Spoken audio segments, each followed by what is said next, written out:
Alrighty. So after a few missed opportunities for walking Candela for a while, and she wouldn't go potty, and just watching them go away, I came back. I found a possible long opportunity, which usually I would take as a limit long from 10 MA, but we were extended towards the upside. Didn't want to I didn't want it to flush on me basically. And I figured if we crossed the area, which was kind of a breakout area for where I set my stop long, then we would at least get some continuity or some continuation versus getting a drawdown. Now, there's a couple of things happening here. The first one is my chart is completely messed up. I'm not sure why. It's missing a few other things. Now I did have ES originally up because Consuela, so I'm not sure if that's the reason. And then when I opened it up, it wasn't loading up anything on NQ. I don't know, but this is what I was looking at, and I ended up obviously having to use TradingView to kind of figure out where I'm at. Um, so I set that stop long there as a breakout long. My target is based on a couple of things. One is the next kind of simplest resistance, and the next is VWAP right on top. Now it's not the target is not right on VWAP. It was simply right at that resistance or the next possible resistance, and I believe we do get here. Let's see.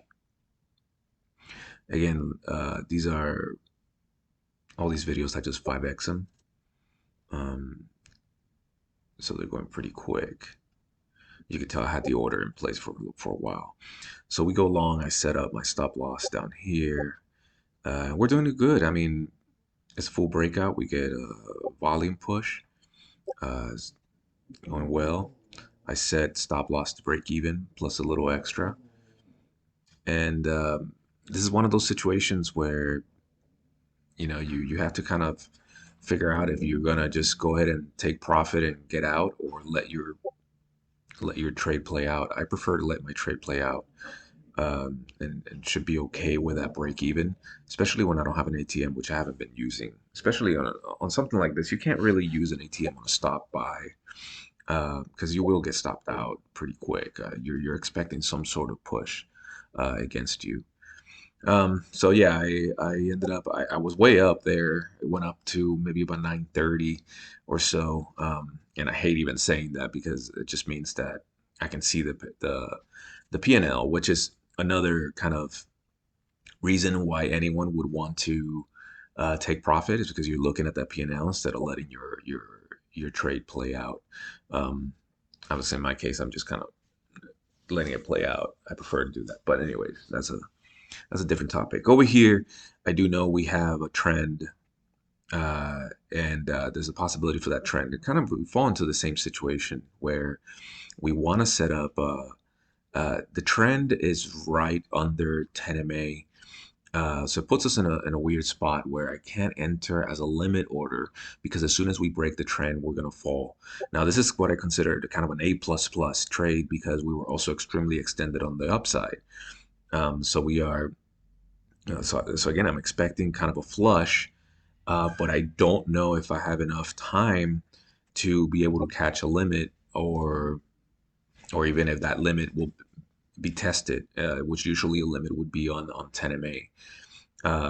So that's the whole reason behind the stop, because the 10 MA was right above that trend break. I knew that if it just wouldn't give me enough space to be able to enter, while then flushing once uh,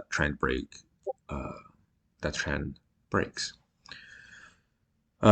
So yeah, but again, we're extremely extended, so we're expecting it to come back down, and again, this is on 5x, so my orders go in place and they kind of stay there for a long time until I feel they're never going to happen, or I feel like they're definitely not valid.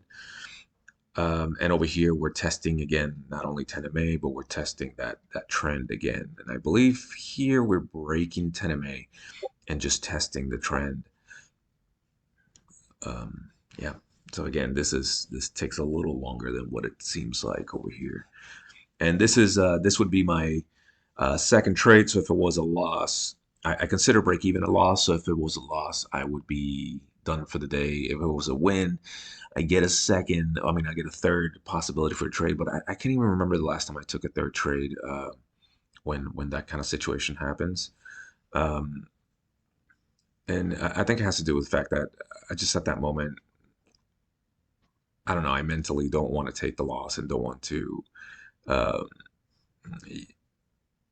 it's I don't know how to explain it. I just haven't felt like taking that third trade when I'm in this situation. So I'm in. I set up my stop loss, and I can explain later why my stop losses are set up afterwards, is so that I don't trigger that buy stop up there when we're not even in a trade. I move to break even once we're in profit. Again, you want to let it run, you want to let it happen. If it goes back to break even, it is what it is.